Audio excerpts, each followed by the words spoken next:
ఇక Hyderabad central university వద్ద high tension నెలకొంది. పోలీసు బందోబస్తు కొనసాగుతోంది. టీజీఐఐసీకి కేటాయించినటువంటి భూమిని చెదురు చేస్తుండగా నిన్న విద్యార్థులు అడ్డుకున్నారు. ఆ సమయంలో విద్యార్థులకు పోలీసులకు మధ్య తోపులాట జరిగింది. ప్రస్తుతం హెచ్యూ దగ్గర భారీగా పోలీసులు మోహరించారు. రైట్, దీనికి సంబంధించినటువంటి మరిన్ని డీటెయిల్స్ మా కరెస్పాండెంట్ కుమార్ అందిస్తారు. కుమార్, చెప్పండి, ప్రస్తుతం పరిస్థితి ఎలా ఉంది అక్కడ? విద్యార్థులు ఏమంటున్నారు, అలాగే పోలీసులు ఎలాంటి చర్యలు తీసుకుంటున్నారు?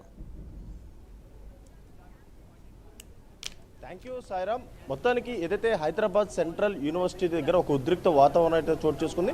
ముఖ్యంగా యూనివర్సిటీకి సంబంధించిన ల్యాండ్ ఏదైతే ఉందో ఇది టీజీఐఐసీకి ఏదైతే ప్రభుత్వం ఇవ్వడం జరిగింది. ఈ నేపథ్యంలో అది ఏదైతే హైదరాబాద్ సెంట్రల్ యూనివర్సిటీకి సంబంధించిన ల్యాండ్ కాబట్టి ఇక్కడ విద్యార్థులు అయితే ధర్నా చేస్తున్నారు. ముఖ్యంగా 2500 ఎకరాలు ఉండే హెచ్యూ యూనివర్సిటీ ప్రస్తుతం 1800 ఎకరాలు మాత్రమే ఉంది. అలాగే ఇప్పుడు దాంట్లో 400 ఎకరాలు కూడా ఏదైతే టీజీఐఐసీకి అయితే ప్రభుత్వం ఇవ్వడానికి ఏదైతే ఇటు విద్యార్థులు నిరాకరిస్తున్నారు. ప్రస్తుతం మనతో పాటు ఏదైతే స్టూడెంట్స్ సంబంధించి ఇక్కడైతే హెచ్యూ స్టూడెంట్స్ అయితే ఉన్నారు. వీళ్ళని అడిగి పూర్తి వివరాలు అయితే తెలుసుకునే ప్రయత్నం చేద్దాం. అసలు ఏం జరిగిందన్న నిన్నటి నుంచి మీరు చెప్పండి. సార్, మీరు నిన్న చూసుకున్నట్లయితే ఇక్కడ మేము మే 13 నుంచి మేము ఇక్కడ ప్రొటెస్ట్ చేస్తూ ఉన్నాం, సీరియస్ ఆఫ్ ప్రొటెస్ట్లు. నిన్న రాత్రి మేము యాక్చువల్గా మొన్న రాత్రి మేము దిష్టి బొమ్మ తగ్గం చేసాం గుంటనక్కలను సంబోధించడంతో. మొన్న రాత్రి డిస్టర్బ్ చేసి ఈరోజు నిన్న రాత్రి ఏం జరిగింది, నిన్న మధ్యాహ్నం 10-10:30 టైంలో సౌత్ క్యాంపస్కి వెళ్ళే ఈస్ట్ క్యాంపస్కి వెళ్ళే రూట్లో ఎస్ఎన్ స్కూల్ అని ఉంటుంది, సరోజినీ నాయుడు స్కూల్ అని. ఆ స్కూల్ కాడ బ్యారికేడ్లు అన్నీ వేసేసి అక్కడ స్టూడెంట్స్ని ఎవరిని అలౌ చేయలేని సందర్భం. ఎందుకు అలౌ చేయట్లేదు అని అడిగిన సందర్భంలో దగ్గర 40-50 మంది స్టూడెంట్స్ని డిటైన్ చేయడం జరిగింది. అసలు ఇది ఏం జరుగుతుంది ఇక్కడ? మేమేం తప్పు చేయట్లేదు, మేము ఏం జరుగుతుంది, మా డిపార్ట్మెంట్కి వెళ్తున్నాం, అక్కడికి వెళ్తుంటే మీరు ఎందుకు ప్రశ్నిస్తున్నారు అనేసి మా స్టూడెంట్ యూనియన్ కూడా వెళ్ళి అక్కడ ప్రశ్నిస్తే నిన్న పోలీసులు వాళ్ళు జూలం చూపించి వాళ్ళు మా షర్ట్లు చించి లేడీస్ అని కూడా చూడకుండా వాళ్ళ బట్టలు పట్టుకొని జుట్టు పట్టుకొని లాక్కొని తీసుకుపోతున్న సిచ్యువేషన్ మీరు నిన్న చూసుకునేట్టు విజువల్స్ అయితే. మేము నిన్న రాత్రి 12 గంటల వరకు కూడా మేము మెయిన్ గేట్ ముందర ఎవరైతే డీటైన్ అయినారో ఆ స్టూడెంట్స్ అందరినీ కూడా తీసుకురావాలని డిమాండ్ పెట్టి నిన్న కూర్చున్నాము. ఈరోజు నిన్న రాత్రి అంతా 12 గంటల వరకు కూడా మేము ఇక్కడ ఉంటే 12-1 గంట ఆ సమయంలో అక్కడ చూసుకున్నట్లయితే లైట్లు వేసుకొని మళ్ళీ కూడా 400 ఎకరాల భూమిని చదువు చేస్తున్నారు. రాత్రి కరెక్ట్గా 2-3 సమయంలో జింకలు అక్కడ ఉన్న నెమళ్ళు అన్నీ కూడా భయభ్రాంతులకు గురై అరుస్తున్న సందర్భం. అసలు ఇంత అవసరం ఏముంది? రాత్రుల పూట కూడా నైట్ అక్కడ ల్యాండ్ క్లియర్ చేయాల్సిన అవసరం ఏముందని నేను ప్రశ్నిస్తున్నా. అలాగే వాటా ఫౌండేషన్ కోర్టులో పిల్లు కూడా వేశారు. ఆ పిల్లు వేస్తే 10 రోజుల్లో మీరు దీని గురించి ఎక్స్ప్లెనేషన్ ఇవ్వాలని కూడా చెప్పారు. అంత తొందర ఏముంది? కరెక్ట్ టైంలో స్ట్రాటజికల్ టైంలో వచ్చి 3 రోజులు హాలిడేస్ యూనివర్సిటీలో ఎవరు విద్యార్థులు ఉండరు అని చేసి సరైన టైంలో వచ్చేసి ఇక్కడ అంతా క్లియర్ చేయడం జరుగుతుంది. ఇప్పుడు మేము పోయి చూడగా కూడా అక్కడ 50-40 జేసీబీలు అన్నీ కూడా అక్కడ అంతా వేసి అక్కడ క్యాంపులుగా కూర్చొని పోలీసులు అందరూ మమ్మల్ని ఇప్పుడు కూడా అడుగుతున్నారు, మీరు ఎవరు, అసలు ఎందుకు వచ్చారు ఇక్కడికి అంటే. మా యూనివర్సిటీలో ఉన్న సెక్యూరిటీ వాళ్ళు చేయాల్సిన పని కూడా పోలీసు వాళ్ళు తీసుకొని మమ్మల్ని ఆపి మా బండి నెంబర్లు మా ఐడి నెంబర్లు తీసుకున్న సందర్భం.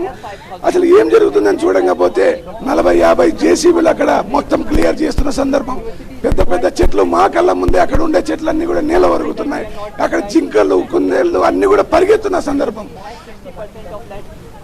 చూసుకున్నట్లయితే విజువల్స్ లో. సో కాబట్టి మేము ఏం డిమాండ్ చేస్తున్నామంటే ఈ ల్యాండ్ యాక్షన్ ప్రాసెస్ అనేది తక్షణమే ఆపాలని చేస్తున్నాం. లేకపోతే మేము హంగర్ స్ట్రైక్, లేకపోతే ఇక్కడ మేము ఈ మూమెంట్ ఇంకా ఉధృతం చేస్తామని మీకు.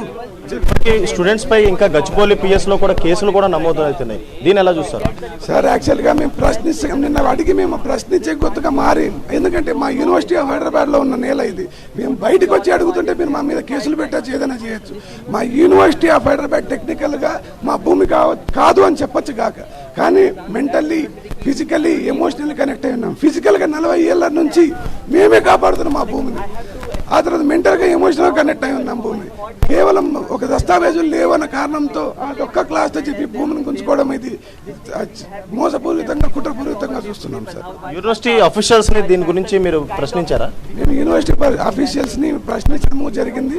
నిన్న వాళ్ళు డైరెక్ట్గా వచ్చి అడ్రస్ చేయలేదు, కానీ ఫోన్ టచ్లో ఉన్నారు. కానీ వాళ్ళు ఏమంటే సార్, యూనివర్సిటీ ఆఫీషియల్స్ ఎవరైనా కానీ వీసీ కానీ రిజిస్ట్రార్ కానీ వాళ్ళ టర్మ్ ఉన్నంత వరకు చూసుకుంటారు, వాళ్ళు వెళ్ళిపోతారు. కానీ భావితరాలకు ఇక్కడ ఏదైతే ఇప్పుడు జరిగే దానివల్ల భావితరాలకు ఇంత పెద్ద ల్యాండ్ ఉండదు. యూనివర్సిటీ ఆఫ్ హైదరాబాద్ అంటేనే ఒక హైదరాబాద్లో కాదు టాప్ 10 ఇన్స్టిట్యూషన్స్లో ఒకటి. దేశంలోనే ప్రతిష్టాత్మకమైన యూనివర్సిటీ సార్ ఇది. దానికి ఏంటంటే జియోలాజికల్ వండర్ అయినటువంటి మష్రూమ్ రాక్ కూడా ఇక్కడనే ఉంది. ఎప్పుడో పురాతనమైన సివిలైజేషన్ నాటి రాక్స్ కానీ వాళ్ళు వాడిన వస్తువులన్నీ కూడా ఇక్కడ ఫామ్ అయింది. మీసోలిథిక్ ఏజ్ ఉంది సార్. అలాంటి ప్రతిష్టాత్మకమైన యూనివర్సిటీలో ఇంకా భూమిని ఇచ్చేది ఇంకా పెద్ద చేయాలి, కానీ ఉన్న భూమిని గుంజుకోవడం అనేది ఎంతవరకు కరెక్ట్ అంటున్నాం. మా యూనివర్సిటీ ఆఫీషియల్స్ కూడా వాళ్ళకి ఎంతవరకు బాధ్యత ఉంటుంది సార్. మాకు స్టూడెంట్స్ కాబట్టి మేము అదే బాధ్యత ఉంది, సేమ్ బాధ్యత వాళ్ళకు కూడా ఉండాలి, కానీ వాళ్ళు వ్యవహరించట్లేదు సార్. అది జరుగుతుంది సార్. Thank you. మొత్తానికి ఏదైతే హైదరాబాద్ సెంట్రల్ యూనివర్సిటీ దగ్గర మాత్రం ఒక ఉద్రిక్త వాతావరణం చోటు చేసుకుంది. ముఖ్యంగా ప్రస్తుతం ఇక్కడ పోలీసులు కూడా భారీ బందోబస్తు అయితే ఏర్పాటు చేశారు. అలాగే లోపలికి కూడా ఎవరిని అలౌ చేసే పరిస్థితి అయితే లేదు. ముఖ్యంగా యూనివర్సిటీకి సంబంధించిన ఉద్యోగులు మాత్రం వాళ్ళ ఐడి కార్డులు చెక్ చేసి, ఏదైతే ముఖ్యంగా అక్కడ ఐడి కార్డులు చెక్ చేసి వాళ్ళు మాత్రం లోపలికి అయితే పంపిస్తున్నారు. మిగతా వ్యక్తులను ఎవరిని కూడా లోపలికి అలౌ చేసే పరిస్థితి అయితే లేదు. అలాగే మరొక పక్క ఇటు ఏదైతే హెచ్యుకి సంబంధించిన 400 ఎకరాల భూమిని మాత్రం స్టూడెంట్స్ ఏదైతే వాళ్ళు కాపాడతామంటూ కూడా వాళ్ళైతే ఇక్కడ ప్రతిజ్ఞ చేస్తూ కూర్చున్నారు. ఇప్పటికే కొంతమందిని ఏదైతే అరెస్ట్ చేశారో, అలాగే మరికొంతమందిపై ఇప్పటికే గచ్చిబౌలి పిఎస్లో కేసులు కూడా నమోదైన ఈ నేపథ్యంలో ఇటు విద్యార్థి సంఘ నాయకులు కూడా తీవ్ర ఆవేదన వ్యక్తం చేస్తున్నారు. ముఖ్యంగా హెచ్యుకి సంబంధించిన ల్యాండ్ మాత్రం ఇటు గవర్నమెంట్ వేలం వేయడానికి వీల్లేదంటూ కూడా వాళ్ళైతే ఇక్కడ నినాదాలు చేసే పరిస్థితి అయితే ఉంది. Sairam. Right thank you Kumar.